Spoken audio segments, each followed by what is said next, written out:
The moment I saw the newest report about the royal family, I nearly dropped my tea. The Times, the same newspaper that usually treats the monarchy like a fragile museum exhibit, has finally pointed out something the palace hoped no one would ever say out loud.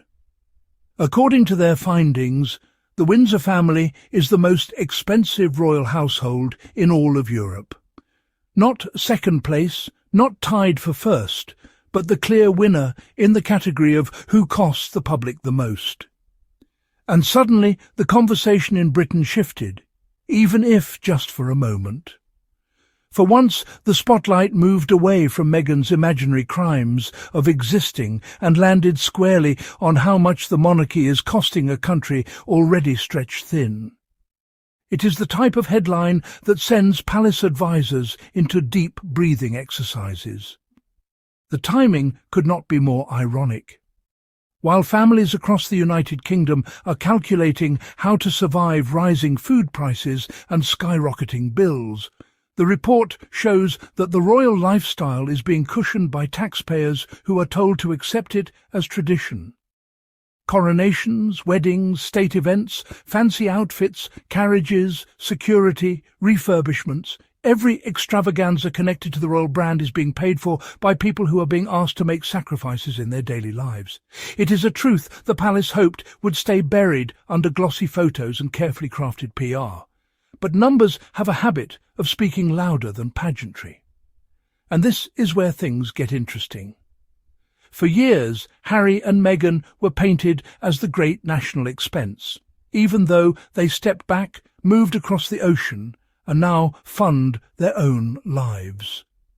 Somehow, the couple that walked away from taxpayer money was treated like the financial problem, while the actual bill continued to rise quietly under the watch of those still within the palace walls.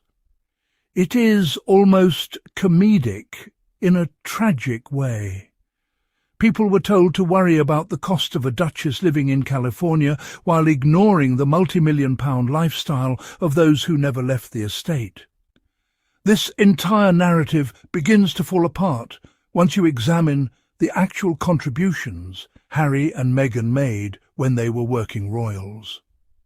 Meghan's influence on fashion and media was not just cultural, it was measurable. Everything she wore sold out.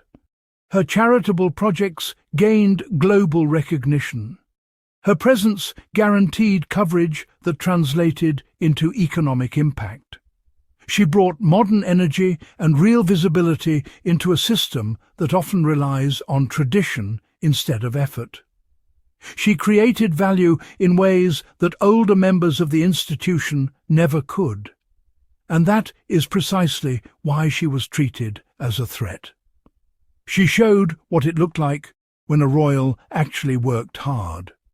She showed that impact matters, and in doing so she made others look like they were simply enjoying the perks without producing the results. The palace never wanted the public to see the comparison. They especially did not want people to notice that Meghan's success made others seem less relevant. And when she and Harry created their own independent life, it proved something even more uncomfortable. They showed that royals can survive without being bankrolled by the public. They showed that royal life does not require taxpayer dependency. They showed that independence is possible. And that is the exact opposite of what the monarchy wants anyone to believe. Prince Harry's journey is equally powerful in this conversation. He did something almost unheard of in the modern era. He built a self-sustaining career outside of the royal machine. Through media projects, partnerships, philanthropy and global initiatives, he earns his own income and protects his own family. The monarchy always insisted that duty, purpose and service were their guiding principles, yet here is someone living those values without relying on a crown or a palace budget. That alone challenges everything the oldest parts of the institution rely on. When Harry succeeded independently, he revealed an uncomfortable truth. The idea that royals need taxpayer support is outdated. The world is watching a prince prove that meaningful work and financial responsibility can exist without the backing of the state. It is no wonder the palace tries so hard to undermine him. His existence shows that the system is optional, not essential. Which brings us back to the Times report. The image of Charles and William smiling in their top hats now carries a much heavier meaning. It represents the future of the monarchy, yes, but it also represents the ongoing cost. William often presents himself as the relatable royal, the simple family man, the one who is supposedly modern, practical and modest. Yet the numbers tell a different story. His lifestyle, security, perks and future coronation will all be publicly funded. And as long as that continues, the question grows louder.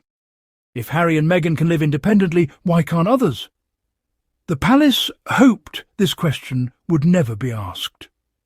But here we are, and the public is no longer whispering. They are openly wondering why they should fund lavish estates while they are struggling to afford basic necessities. The Times report didn't just provide information, it triggered a national conversation. For the first time in a very long time, people are weighing the value of the monarchy against its cost. And the comparison has never been more striking. Patience is thinning at a speed the palace did not prepare for. Harry and Meghan symbolise something the monarchy has spent centuries avoiding. They represent independence, modern values, and a willingness to adapt.